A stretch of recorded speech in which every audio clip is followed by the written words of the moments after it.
Hello, my name is Claire Rissman and I'm the recently appointed Executive Director for St. George's Society, New York. I'm delighted that my first official event is focused on such an important conversation of race, identity and bias. Racism is everyone's problem and we must all take personal responsibility in eradicating it. At St. George's Society, we think it's very important to utilise our platform to take a stand. Conversations around race and bias can be difficult and uncomfortable, but the conversations are necessary and needed.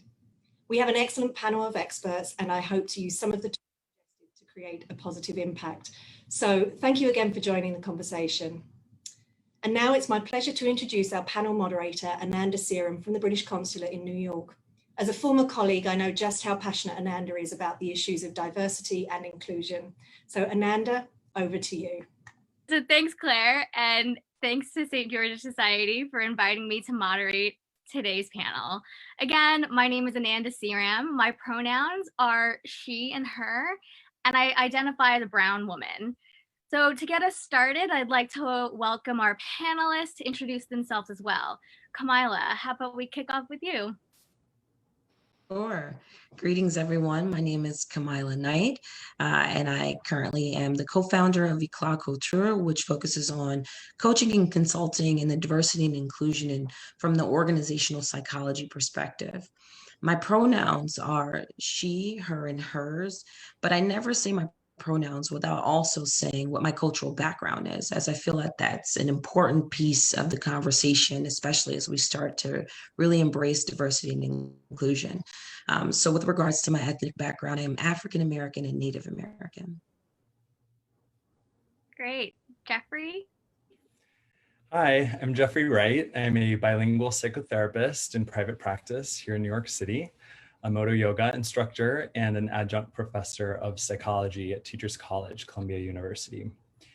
My lens for therapy and teaching is informed by my background in feminist theory, queer theory, and yoga practice. I identify as a white American, cisgender, and gay, and I use he, him pronouns. Thank you. And last but not least, Rita. Hi everyone, my name is Rita Kakati Shah. I'm the founder of Abour, an empowerment platform that builds confidence, success in leadership and resilience in women and minorities in the workforce. So do a lot of work with coaching and building up that resilience. Also do a lot of work on diversity and inclusion at companies as well. I identify as a British, Assamese, American woman. And I use her and hers as my pronouns. Although I do have to say, my dad confuses my brother and I and calls me him sometimes. So anything goes. Thank you, guys. Thanks. So before we dive in to the conversation, just some quick housekeeping. Just want to encourage you all to utilize the Q&A function in Zoom. If you have any questions for the panelists, we'll have our conversation and hopefully we'll have time at the end to get through as many questions as possible. So with that, let's begin. So over the last few months, many of us have been on learning journeys as we educate ourselves on the complexities of race and identity. I'm sure we're all learning terms and theories that we might not have been previously familiar with. One of those terms that you might have just recently come across is intersectionality. So this term was actually coined a little over 30 years ago by Kimberly Crenshaw and is often overlooked when we're talking about diversity and inclusion. So most activity and activism tends to separate the various social identities and characterizations, such as race, gender, ability, class, sexuality, etc. There's very much overlapping in many different areas. And so this interconnected nature of these identities as they apply to individuals, they can create various degrees of discrimination and oppression. So an example that I'm sure many of us have seen recently within the Black Lives Matter movement is Black Trans Lives Matter. And so we'll kick off with talking a little bit about intersectionality and digging into that. And so Rita, I'll go to you first, and we'll go around to everyone, but I'll start with you, Rita. What would you say intersectionality means to you? That's actually a really, really great question. I would say don't think of race as being monolithic, number one. I'll give you an example. Personally, I happen to be from the UK, and I happen to be from an Indian background heritage, but I'm from Assam. My parents are from Assam. And growing up in the UK, when I met other Indian folks, for example, they would sort of treat us all as being the very same population. That isn't true. There were so many different cultural nuances and things like that. Similarly, when I moved to the US, and I'm now a British Indian coming across to here as well, people just think it's the same thing, that you're all from the same area. I define as like, I'm English, I come from London, but everyone just thinks, British as the accent, for example. So I think, know that people come from different backgrounds, acknowledge that there's different backgrounds within the backgrounds as well, and bear that in mind. Another example as well is, coming over here in the US as well, I bonded with some other Assamese folks as well. Now, we don't have much in common other than our grandparents probably came from the same town or village back in Assam at some point way back when. However, our upbringings are very different. So intersectionality also plays a bearing there. And you've got to be very mindful that, yes, we might have had the same roots way back when, but that doesn't mean our upbringing's the same. I grew up very differently to somebody who grew up somewhere here. And that is something to bear in mind as well. That's great. I mean, I can also just, agree with you on that, in the sense that, I now say I identify as a brown woman, but, it took me a while to get to that phase, because for me, my cultural background is so complex between, my great-great-grandparents coming from India. My parents are from Guyana. I was born and raised here. And so, yeah, it's like completely different. You meet someone who looks similar to you, but actually is completely different. And so, yeah, just want to switch that over and ask the same question to you, Jeffrey. What does intersectionality mean to you as, as identifying as a white cisgender male? Yeah.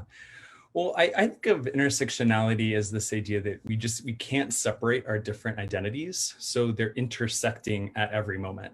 So for example, I'm gay, but when you look closer, my gay experience is pretty specific. Like, I'm white, I'm a guy, I'm college educated, I'm a US citizen, and I'm cisgender.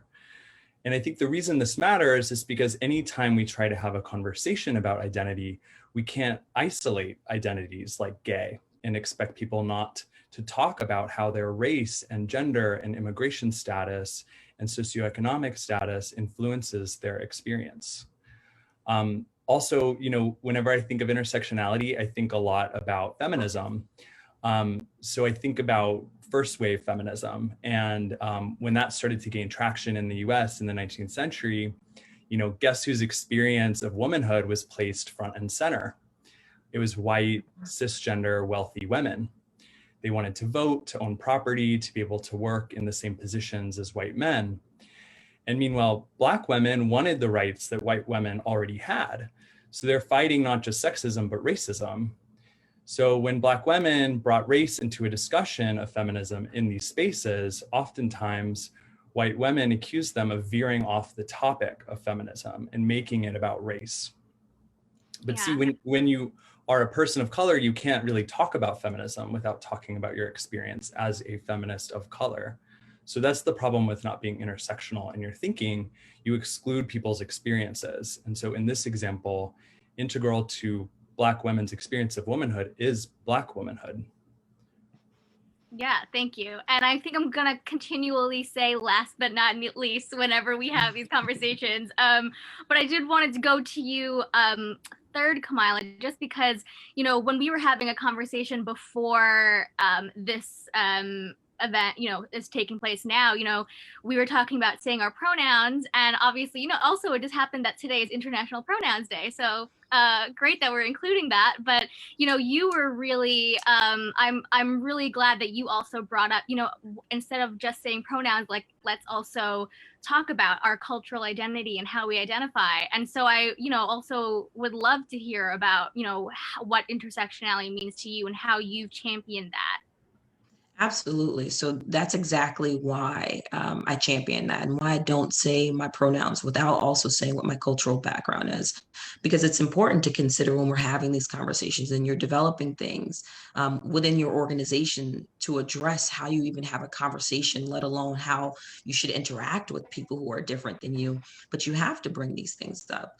And, people make assumptions all of the time. So, like, for instance, one that I think I've experienced the most is, when people ask me, do I want to be called Black versus African American, or am I African, or something of that nature? And, by identifying up front what I am and how I identify myself, this, not that it gets rid of the complexity at all, but this allows one to know how to approach you, allows one to know how or what your experience might be. So I think it's extremely important that we're having the conversation about intersectionality and, being able to even introduce myself with my pronouns and my background. Yeah, exactly. Thank you. And Rita, obviously, I think over the last couple of months we've learned so much about intersectionality. But why would you say that it's such an important component that should be considered in talking about different discrimination, and especially, when you think about the workplace? No, absolutely. I think this is the time to bring things up. If you don't speak up, your voice is not heard and change doesn't happen. So this is very topical right now. Race does actually affect all of us in some shape or form. And I think this is the time to start bringing it up. But then comes, how do you bring it up? And I think this actually depends on where you're based as well. For example, I'll give you another example. Back in the UK, when I was there, and people said, "Oh, where are you from?" I would love going into my background. Oh, I grew up in, just outside of London in a place called Hornchurch. My parents are from Assam, and I would just go into my heritage naturally. Here, when I moved to the US and I started asking people the same question, I would often feel that people would sort of take that as being a hostile question, like, "Oh, I'm from the Upper West Side, or I'm from Manhattan." I was like, "Okay, but where are you from before that? Your parents?" And they would just stop there, as though like, "Whoa, why are you asking?" So that's the other thing about this entire conversation on just race and identity. You don't know the culture that you're into and how they're going to take it. So what I do now, and this is part of what we do in our training as well, is you sort of lead by example. So where I'm going with that is because I'm really interested in somebody else's background. So start yourself. And you say, "Hi, my name is Rita. I'm from the UK originally. My heritage is from Assam. And you know what? This time of year, we celebrate Bihu. It's a festival, a harvest festival. How about you? Do you celebrate anything, or whereabouts are you from?" So by saying something like that as a sort of an exaggerated example gives you the platform and allows somebody to think, okay, this is, you're providing the safe space for them to then open up and talk if they want to. And if they don't, that's fine. But by volunteering it yourself, you're kind of sort of letting down the barriers, so to speak. Yeah, definitely. Did Jeffrey or Kamilah, anything you wanted to add on that? I think for me, the thing that I gleaned the most from what Rita said was really basically around being vulnerable. And to me, I think that hits the nail right on the head, in the sense that in you being vulnerable, it almost is like it's telling other people it's okay to be wrong. Like, I'm wrong too, or this is my experience with something. And therefore, as Rita said, it creates that psychologically safe space where people are willing to lean in and actually learn something. Yeah, definitely. I think in my personal experience, even me just, as an employee being vulnerable with senior leadership, or, being vulnerable with my other colleagues, it really opens up the dialogue to allow people to, see the perspective. Because I feel like without really understanding someone's perspective, you're then, just in this silo and just, reading as much as you can, which is great. But, reading the theory is different than actually practicing it. And I think you're both right. It's really important, that vulnerability. Yeah. So I'll go on to the next topic. So this will talk a little bit more, as I just talked about, with power and identity. So like many other workplace policies and initiatives, so diversity inclusion, or D&I, has to navigate through internal politics and power dynamics among staff. conversations on this topic can become even more difficult when there is lack of diversity in senior leadership positions. So Jeffrey, sorry, I keep calling you Jeff. Jeffrey, so the first question I'll send to your way. What are steps for starting a conversation about race and other intersectional topics in a workplace setting? Yeah, well, I think it's important to sort of couch these conversations with an understanding that it's not going to be comfortable for everybody all the time. I think especially as a white person who has been able to go through so much of my life without talking about race or acknowledging race, I don't have that practice. So a lot of white people, I think, are in my shoes where it feels kind of clumsy and it feels really uncomfortable and you're worried about saying the wrong thing. But just like with so many things, when you practice it, it becomes a little bit less uncomfortable. Doesn't mean that it's going to be comfortable. I also think, starting these conversations, it's really helpful. And I know I'm gearing a lot of my responses to, other white people, but I think it's important to really acknowledge your privilege, because being white is an advantage in this country, just like being wealthy or being straight or being cisgender. So it's really helpful to just acknowledge that this advantage is there and that it didn't come out of thin air. It's by design of our systems of education and justice and healthcare. And these systems create winners and losers, which is to say it oppresses people of color, LGBTQ people, et cetera, to create wealth for the most privileged people in society. Another thing that I just want to kind of, put out there is try so hard not to be defensive, because in these conversations, I think they can really be such a gift on some level that, if someone is willing to open up to you about race and talk maybe about an experience they had at your company, that it's an opportunity. It's an opportunity for deeper understanding and growth and repair. And if you feel yourself being defensive, I want to normalize that too. It's not easy to take critique and to hear something that you were not aware of. Yeah, and just one other thing, I just have an anecdote that I want to share. I don't want to take up too much space on this question, but I think it's just helpful to kind of see how the way that you view race at work can also influence how you have these conversations. So a friend of mine who's a mental health counselor got an email about a training, and it showed the pictures of everybody on the panel, and it was all white people. And my friend, who is a person of color, emailed the individual who sent the training info out and said something like, "Oh, it's interesting that you have no people of color on the panel." And kind of tongue in cheek, she said, "Can I expect the audience to be all white too?" And the woman replied and said, "Here at our organization, we do not discriminate on the basis of race. So it's not a factor in our selection process for the panel. And we don't invite people to this event based on race. So I cannot speak to the racial makeup of it." And I think this highlights the problem, because when organizations actually acknowledge race and try to have these conversations, then they would find it peculiar that their panel is 100% white. And looking out at the audience, if you're trying not to see race, you wouldn't see any issues. But if you look at race, it may reveal like, well, the audience is looking pretty white also. And what's this about? Yeah, no, definitely.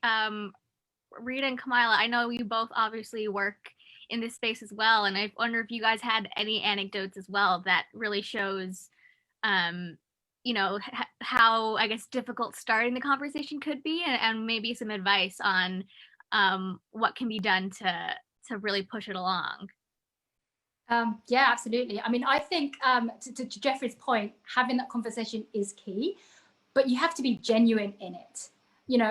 People are talking about having that conversation right now, but you can't just read off a sheet of paper or read what your company's now miraculously put together for you, because people are going to feel that in a second. You've got to understand yourself. Why are you doing this? Why is it important to you? Even doesn't matter what your background is. Think about, why is race important to you? Have you had an experience with something racial at some point in the past, whether it's personal, whether it's a friend of yours, somebody you know? And that could be your inlet to thinking, okay, why is race important? Do you know about a story or an article that you might have read that had an impact on you, that you read, oh, I had no idea about that, and wow, is it really like that? And that's part of what helps with the bonding. And then when you're in that leadership position, when you're starting to put together plans and trainings for race, use that to drive the message forward. It's not just a matter of now of sort of checking the box as an exercise, which still a lot of people are thinking of. It has to be practical, actual advice. And that comes from sharing personal experiences. We all have a personal experience. We all have a story to share. Go ahead and share it. So, you know, for me, I go back to that thought of vulnerability and creating spaces where people feel safe to be vulnerable.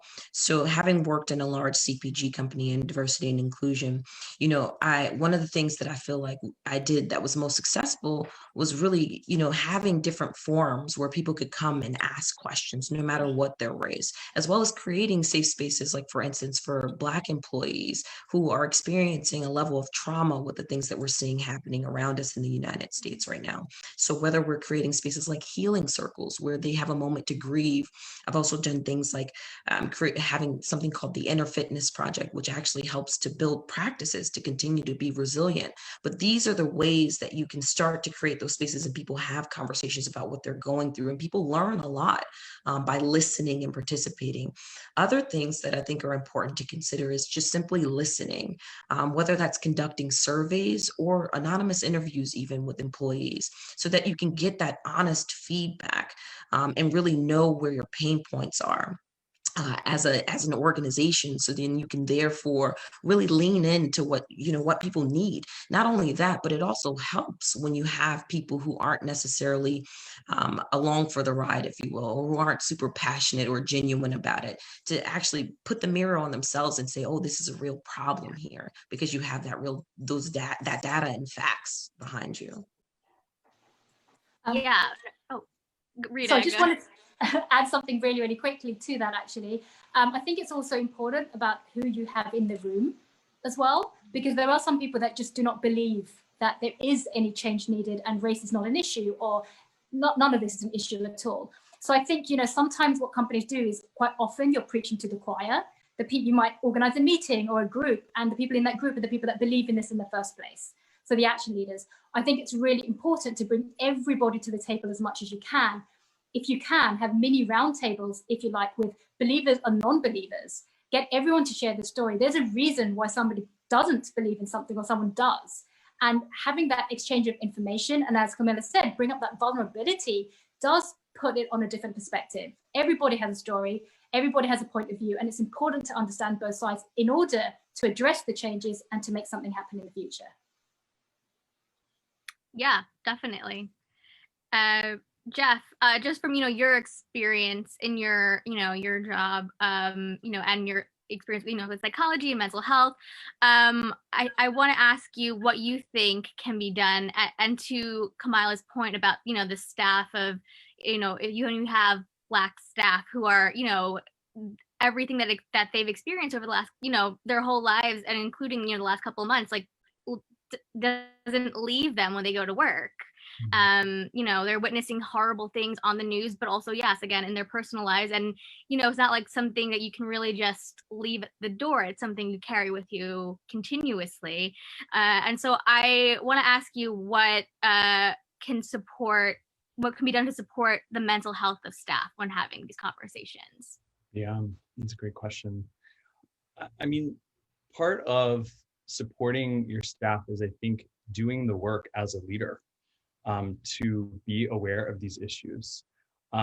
So I actually just, want to kind of invite everybody to, everyone who's attending, maybe not the panelists, but just sort of close your eyes. I'm going to just do sort of an imaginary exercise. Imagine like you turn on the TV or you open up your Facebook and your Instagram and you see videos circulating of people who look like you being murdered in the street by police officers.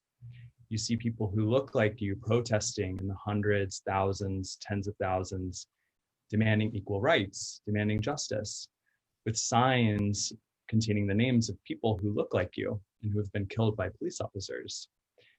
How many mornings do you wake up with an NPR news alert saying that the Supreme Court has ruled on whether you do or do not have basic human rights? So just, and you can open your eyes. When you see this over the course of your lifetime, it makes you, it's trauma. It can make you physically and mentally sick. So if you, as a leader, know that, then I think you'll approach it, approach these conversations and approach supporting your staff with sincerity. But I also just think about, because I teach yoga, I think about how stress gets stored in the body. So it's not just the brain, it's not just emotions. It affects your nervous system by engaging the sympathetic nervous system response. And when this response is constantly engaged, it can increase your heart rate, it can increase your blood pressure, your cortisol levels. So it just needs to be treated as a serious concern. Activities like yoga, massage therapy, acupuncture, sound baths, meditation, exercise, dance, it can be helpful to put these resources in place at work. And to also keep in mind that if you make a space where members of minority groups are specifically welcome, just as Kamilah is saying, then these groups can gather together and heal together, because being in a white dominant, straight dominant, male dominant workspace, as so many workspaces are, can be absolutely exhausting. Yeah, thank you. Kamilah or Rita, would you like to come in on that? Absolutely. I can't tell you enough how I wish that the conversation around mental health was being had more, not just in organizations, but specifically in people of color communities, where it has kind of been ingrained that, that's not something to focus on, if you will. So, for me, it's even outside of creating those spaces where people can talk and reflect and share their feelings, but also just in the benefits even that companies have around, being able to go to, a psychologist or a psychiatrist if you need one to seek that space for yourself, or even just creating spaces, especially during the quarantine, for everybody to have some additional time off, whether you end certain days early or you start certain days later. Those things make a huge difference because it allows people to slow down and actually take some time for themselves. Yeah, I think, yeah, Okay. absolutely. I would 100% agree with that. But also just to add that, going back on that vulnerability example that Kamilah brought up, is just being vulnerable yourself and asking people how they're feeling. You may not be from the background that has been affected right now, but it still affects you. And openly saying that, I just saw that in the news and I was shocked, or I was devastated, or I had no idea. And opening that conversation, it made me feel this way. How are you feeling? And asking that conversation, just a simple one-liner can make all the difference. So just be human, I guess, in the approach to this. And it can make people feel loved and wanted, and they're more included in the conversation as a result. Yeah, thank you. And as a follow-up to that, actually, it's something that I've seen, and this, I'll maybe throw this to both Jeff and Kamilah, but something I've seen a lot recently is, this whole thing about checking in on your Black, friends and colleagues, and just saying the simple "how are you" might not be the best way to go.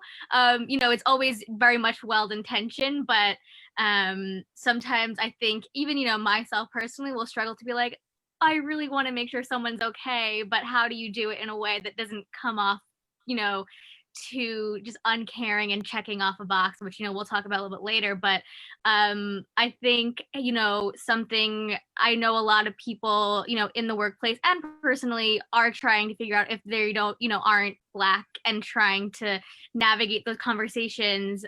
Maybe Kamilah, I'll go to you first, because of your identity, but what would you say is, I don't know if the word is right, but what is maybe a better way to go about having a conversation like that? Yeah, so, by no means do I want to speak for all Right. people who identify as Black or African American, but for me, I like directness. So, why you're really reaching out to someone and what was on your mind and, why you connected it to them. So be upfront about it. Hey, I saw this on the news and, I can only imagine how this is impacting you. So I'm checking in on you, just being very, like I said, direct about it instead of just saying, how are you? Because that's a very loaded question, because not only, am I experiencing the trauma of seeing people who look like me being murdered in the streets, as Jeffrey put it, but also, being stuck home in COVID and not being able to interact with people. So when you ask me, how am I, we can go down a whole rabbit hole. Right. Exactly. Just to add to what the other panelists have said, I think, this is the time to really put into action what change you want to see, and to show up for your friends, not just with words. As Whitney Houston said, I want to see the receipts. So, show up to your friends. I mean, just imagine, I was just going through this, exercise of imagining that you are, a very vulnerable member of society where, systems of oppression are working against you. You can almost think of it as a cancer that a lot of us are battling.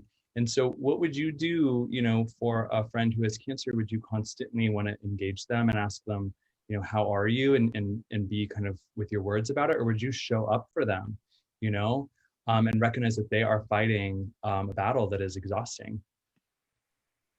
Yeah, exactly. Thank you. Thank you all for sharing.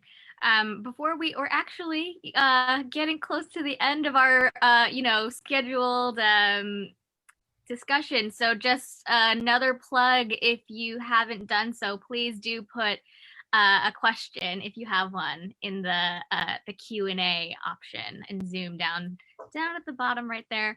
And so we're gonna conclude just this this discussion between all of us right now, just about taking action, which we've talked about throughout this conversation.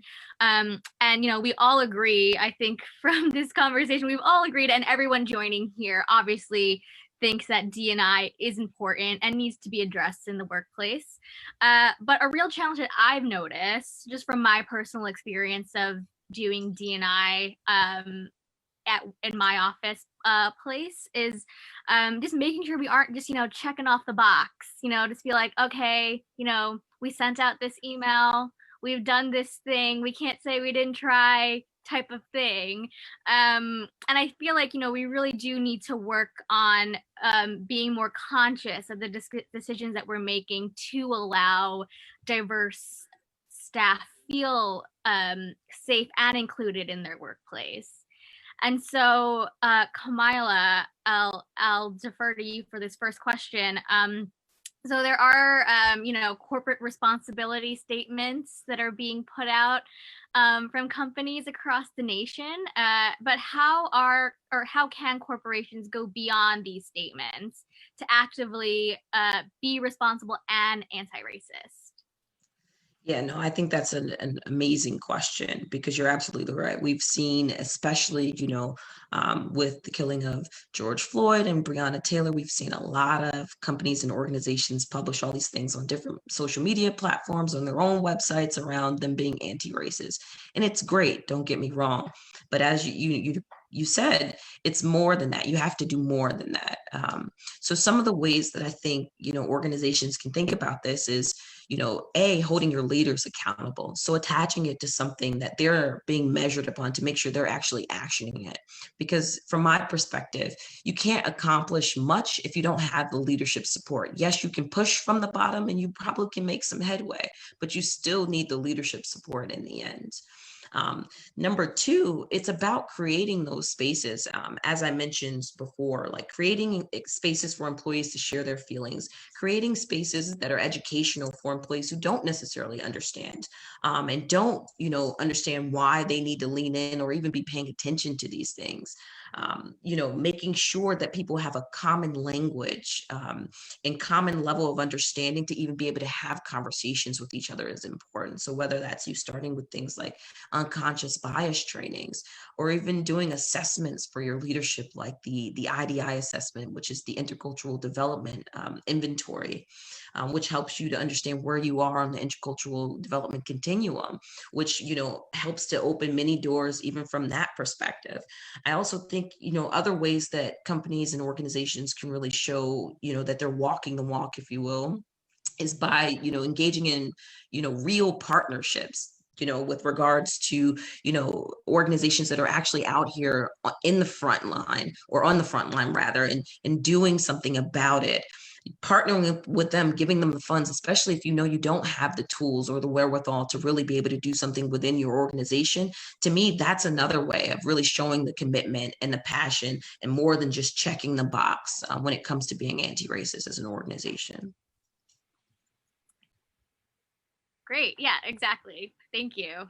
Rita and Jeffrey. Great question and great points there. One thing I would say is that corporations, for-profit organizations can actually take a leaf out of non-profits books. What I mean by that is that mission is always number one, depending on what kind of a company running. Community is very, very important, especially if you're a non-profit. It's something that seemingly can be surpassed if you're a big corporation. However, when you think about what I'm doing, am I just running a CSR arm to get a tax break at the end of the year? Or do I actually care about the community that I want to enhance in some ways? So by that, I mean, think about the community you're serving and why. What is their makeup? How are they affected by my actions? What am I doing as a company? And that can quite often help stem how, from a leadership perspective, how you might want to shape some of your decisions and your messaging going forward. And then the other thing as well, when people talk about race, it's a huge, huge word. It goes beyond anything we've actually even discussed today. You can go on about this for a long time. There's, race can be obviously broken up into prejudice as well. You might not have a problem with somebody of a different background, different racial background, but you might have a prejudice against their upbringing or how they walk or the clothes they wear in the evening. And that's a very different conversation. And it might be somewhat easier to sometimes break it down into smaller steps of what exactly do we mean by the anti-racist argument. So it's broken down into smaller, more digestible steps. The third thing I would say, in order to make change happen, whether it's on a corporate level, personal level, you have to kind of think of it and take responsibility as a society. By that, I mean, for example, I happen to be a mother. I have children at school, homeschooling, debatable what you want to call it. But the point being is that corporations are now starting to do something about it. What is the education system doing about it? You gave the example earlier, Ananda, that there could be a single mother out there who is struggling to do everything herself. So corporations might try to do something and help her out a little bit. So, okay, well, maybe do something with the hours. So you can go pick up or exchange a device or whatever it is. But the school system is quite rigid, actually, so there has to be something all around. There are a lot of people that work at corporations that might have kids at school or have involvement with schools, for example. Point being that this is a conversation that you might say it's for corporate action, but in order to make corporate change, you have to have action everywhere. All of us as individuals have to take responsibility, have to pledge an action to do something about it. Yeah, 100%. Jeffrey.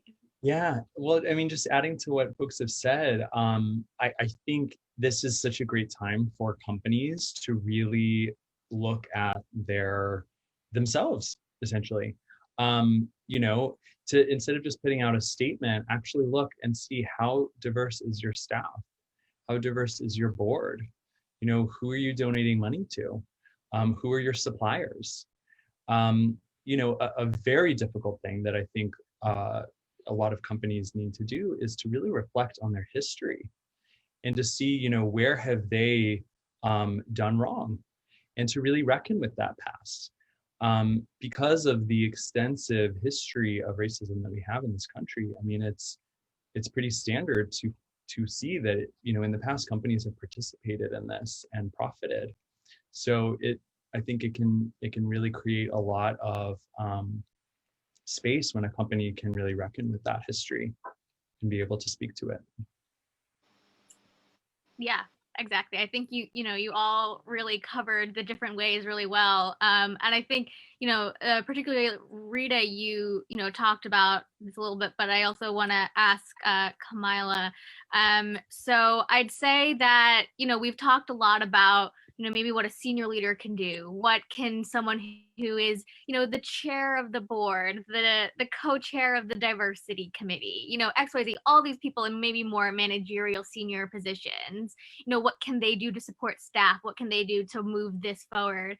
But I'm sure, between, all of us and, everyone on this call, I'm sure there are people who maybe aren't in that position, but still want to make change somehow. And maybe taking to the streets and protesting isn't something that people are, comfortable with, particularly, with COVID, going out in a big group and all of those sensitivities. But I'm sure, there are so many people who do want to make a difference, even if it's at a smaller level.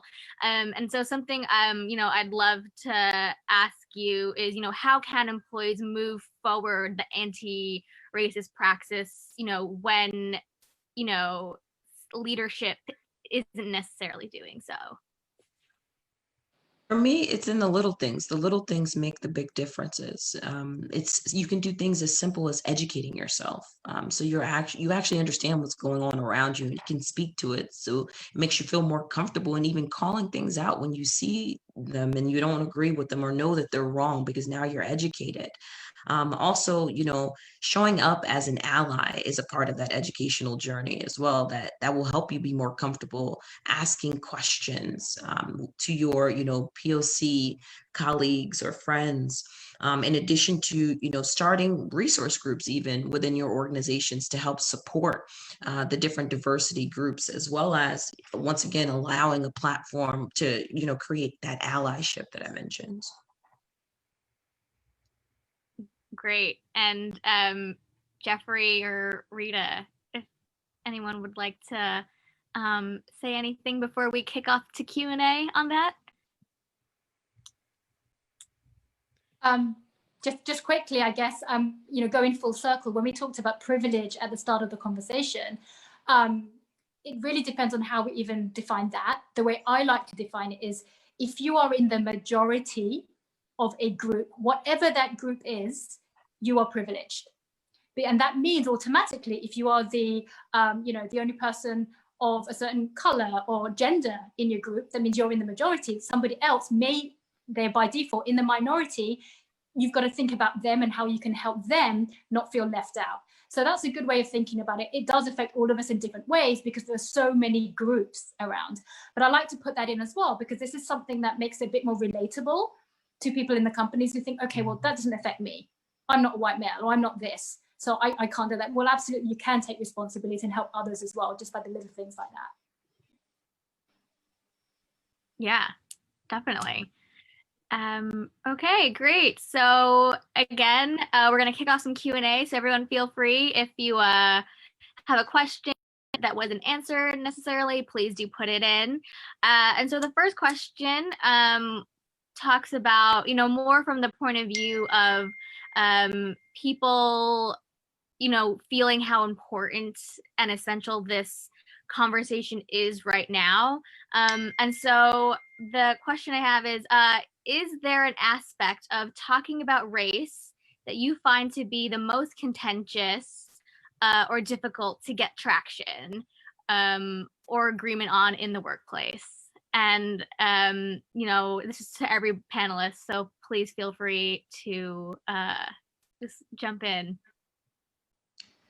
For me, what I've seen be most contentious is really, I guess, the disparities that exist with different races being promoted. I think people have a hard time admitting, especially if you are a senior leader or a manager who is promoting people, that you're contributing to that and that you're not looking at things the way that you should be in order to, promote your POC talent. But one of the things that I think has been important in the journey, at least from my perspective and the work that I've done, is really presenting people with the numbers. So showcasing the data around, okay, let's look at it. Let's look at who's been promoted over the last year, what race they are, how long they've been here, you know, looking at the money as well, how much they're making, all of the things, because once you show those things, then they can't deny it.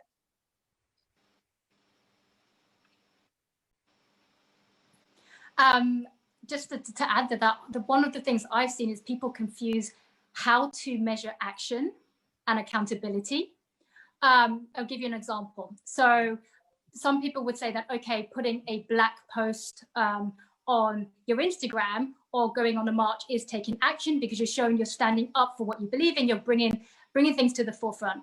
Others would say that, well, actually, how is that making change happen? Yes, there are people marching, but you're putting a post up, but then what? So, for example, that can offer contention as well, because there's some people on one side said, yes, that is how I'm making change. On the other side, people are thinking, well, how do I make change? What is actually happening? What is changing? So, for example, I had this very, very conversation about a week ago, actually, so the timing is perfect, where sitting on a board meeting and there was a senior leader there and said, you know what, I really want to make change happen, but I am not going to go there and march on the street. I'm not going to go there and just open up an Instagram account and post something because I don't see anything happening from that. So I said to them, I said, well, you know, what would you like to do? Would you like to do something? Are you feeling these stories and the pains? So one thing we came up with is that, okay, you might agree that some of the inner city schools might need a bit of extra funding.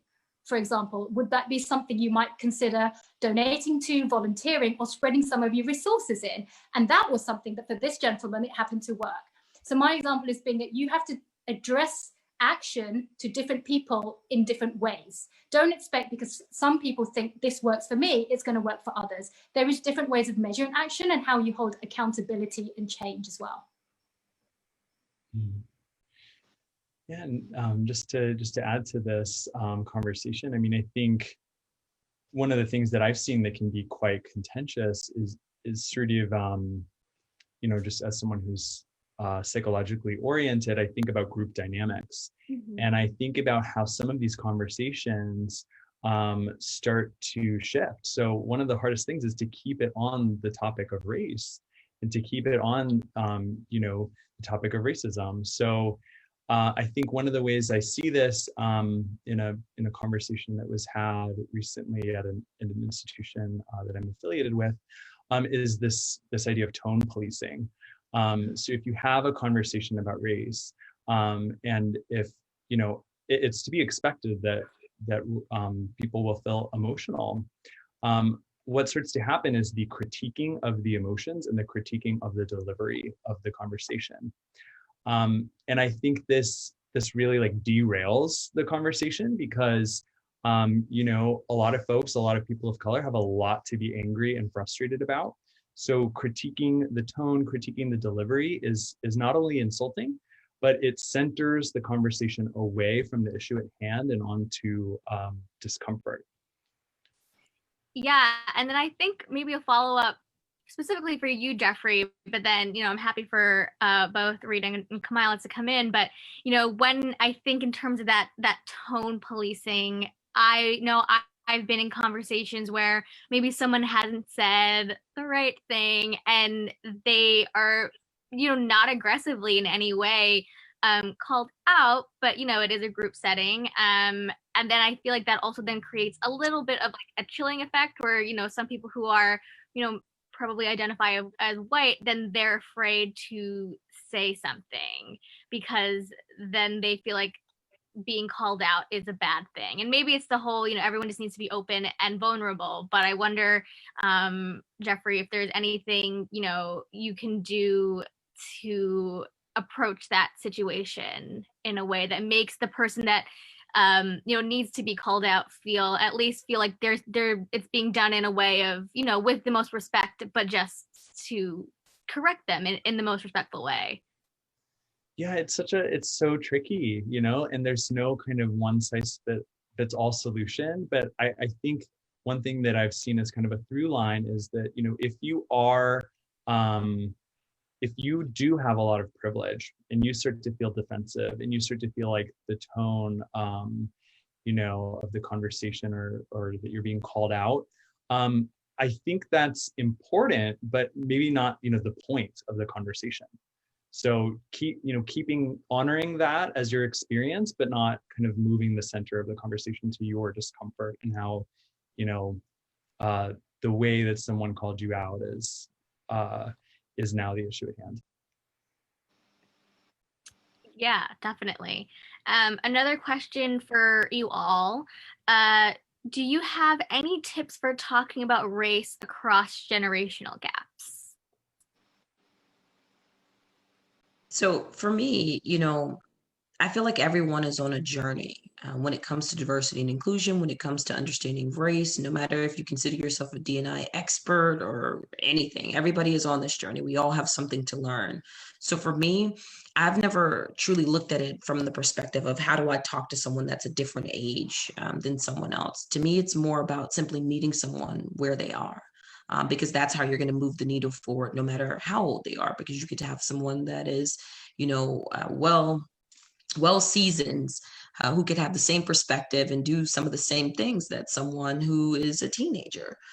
So to me, it's less about the age piece and more simply about meeting someone where they are. So whether that is, listening to what their perspective is and sharing your perspective, so that vulnerability piece, or if it's, sharing resources with them so that they can start to educate themselves. Maybe no one has ever challenged them in something they say, so maybe you can be that for them as well, to say, well, why do you think of this that way? Have you ever tried thinking of it this way?